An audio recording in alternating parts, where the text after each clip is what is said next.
Hello, my name is Hilary Garrett. NHS England is delighted to be leading the implementation of the Child Protection Information Sharing Programme. This programme is really important for us to be able to protect our most vulnerable children. Linking up information is really key, and anything that underpins that is going to make a difference and will help to make children safer. So the system that is being proposed here, is being taken forward, is really key for joining up disparate pieces of information to help to make a complete picture. And this is important because we see in around 60% of serious case reviews, the top end of where tragic incidents have happened for children, that information sharing is a key component, one of the things that doesn't happen well enough and contributes to children not being protected and not being safeguarded properly. So information sharing is absolutely fundamental, it's vital to making children safe, and it has to happen, and we have to have the systems in place that will support that happening to protect children. This is a simple guide to how the Child Protection Information Sharing System works. At the heart of the Child Protection Information Sharing System is information. Information about vulnerable children who are more at risk of abuse or neglect. All across England, the local authority case management system will produce files that will be used by the Child Protection Information Sharing System. Each file will contain the NHS number of the child or mother, the type of plan, the start and end date of the plan, and contact information for the Social Services Department. Once the file is created by the local authority, it is encrypted and then securely transferred to the Health and Social Care Information Centre to be processed and entered in the National Child Protection Information Sharing System as part of the National NHS Spine. All information stored on the spine is kept secure, with access limited to only authorised users and accredited connected systems. All access to the Child Protection Information Sharing System records is audited.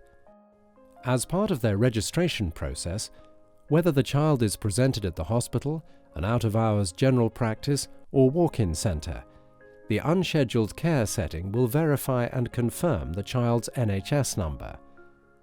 This is then used to query the Child Protection Information Sharing System.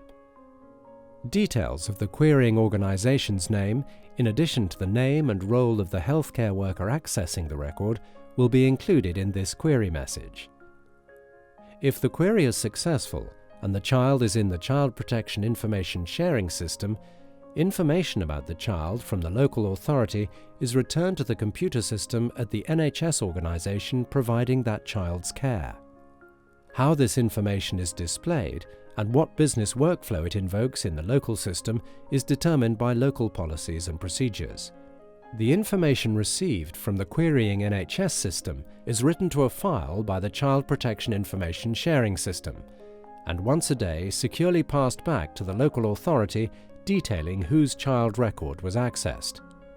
This keeps social care teams informed so that they can plan a visit or other intervention if necessary. All in all, it's about joining information together so that the various caring professions can achieve the best outcomes for vulnerable children. The benefits of this information work in both ways. Though we've clearly for the child at the point of care being recognised as being vulnerable, at the other end the local authority is now going to receive information where that child has attended, which hospitals he's attended and which clinicians he has seen. Be they looked after or on a care plan, when they attend A&E, the fact they've been looked for and found will be registered back on the CPIS service. CPIS then will return that information back to the local authorities where the child's plan originated from.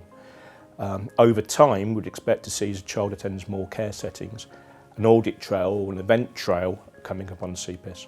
So when a social worker looks at his record locally, he will see the child has attended a number of different care settings over a period of time.